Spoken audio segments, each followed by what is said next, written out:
More than 22,000 homes and businesses are without power in the Irish Republic this lunchtime, where people are bracing themselves for the full force of Storm Ophelia.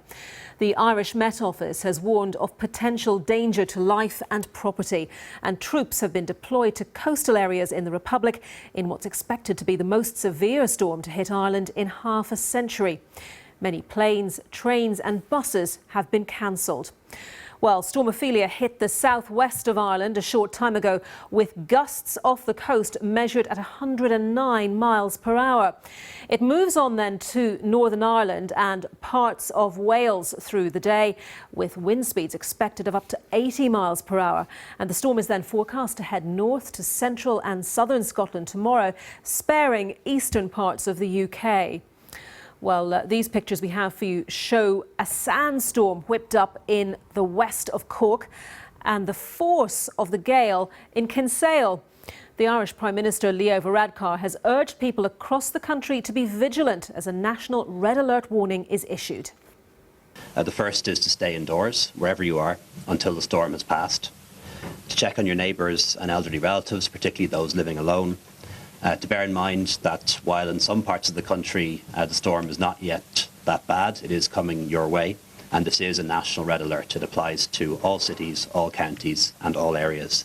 And also bear in mind that even after the storm has passed, there will still be dangers. There will be trees on the ground, there will be power lines down, and certainly to take care in that regard.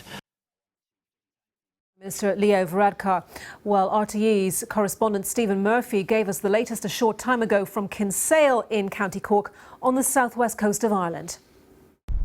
Well, in the last hour or two, the wind speeds have picked up dramatically here on the West Cork coast. We're just outside Ballinspittle at the moment, and there are some really powerful gusts of wind here, and the worst of the winds are yet to come. Earlier, Gary McMahon from Galway Council on the west coast of Ireland gave an update on the situation there. The crisis management team has been in place since early this morning, having met last night as well. Ourselves from City Council, the Gardaí, the Fire Service, the Ambulance Service, and now we've been joined by our colleagues in the Army, are coordinating resources and in relation to seeing what's going to happen probably sometime after 12 o'clock today. As you see behind us here, what's actually happening in the next couple of minutes, the promenade on Salt Hill will be closed from about the golf course back to Grattan Road. Car parks have been cleared. We're basically advising people to stay indoors this afternoon. We're asking businesses to take in bins. People probably should have taken material in from their gardens at this stage, because everything is going to take off and become a kite this afternoon. But there's a very strong cooperation that's going on between the principal response agencies at the moment, and we're ready to respond to whatever might be thrown at us this afternoon. The view from the west of Ireland. Let's head further north. Our correspondent Ben Ando is in Warren Point in County Down in Northern Ireland. But just looking across to the Republic of Ireland there, Ben, and as we can see behind you, it's starting to look pretty rough. Yes, absolutely right. I mean, where we are on the inlet here, the winds are coming straight in from the Irish Sea, and the seas are certainly getting choppier, and the winds, even in the short time we have been here, we can feel them getting stronger moment by moment, building in strength as that storm front rises up the west coast of Ireland. Those strong winds curving round and coming directly inland here across, as you said, the Cooley Mountains over there in the Republic of Ireland, and here we are just in the very southeast corner of Northern Ireland. Now, people who are living here have told us that they are getting ready, they are preparing. One woman said that she and her 4 children have got in, they've already prepared lots of meals.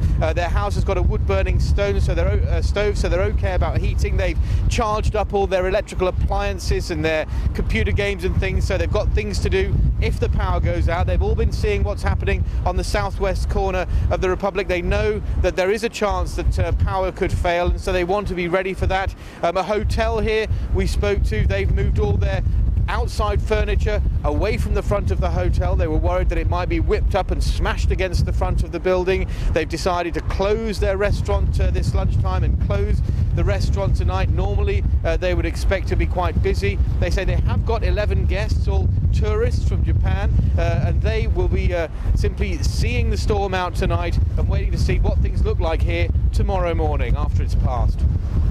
Ben, I can still see quite a few people on the footpath to your left, just behind you, walking up and down, taking in the view. Presumably people will be heeding warnings and clearing away inside, taking cover as soon as they can. Yes, that's right. I mean, at the moment, to be fair, the winds are really strong and you feel them, but they're not, I wouldn't say dangerous. And I think quite a few people are just enjoying the slight novelty of the situation. They're coming down, they're looking at the sea, they're enjoying seeing what's happening and getting ready. There are some people who are a little irritated that the decision to close schools here in Northern Ireland was only taken as late as 10:30 tonight, but I think they do have some sympathy. They know that the authorities, just like the rest of us, are bracing themselves as best they can. But in truth, nobody really knows just how bad it's going to get. No one can say, up here certainly, how strong those winds are going to be. What they do know is they're going to get stronger than they are now. Ben, thank you very much. Ben Ando in Warren Point in County Down.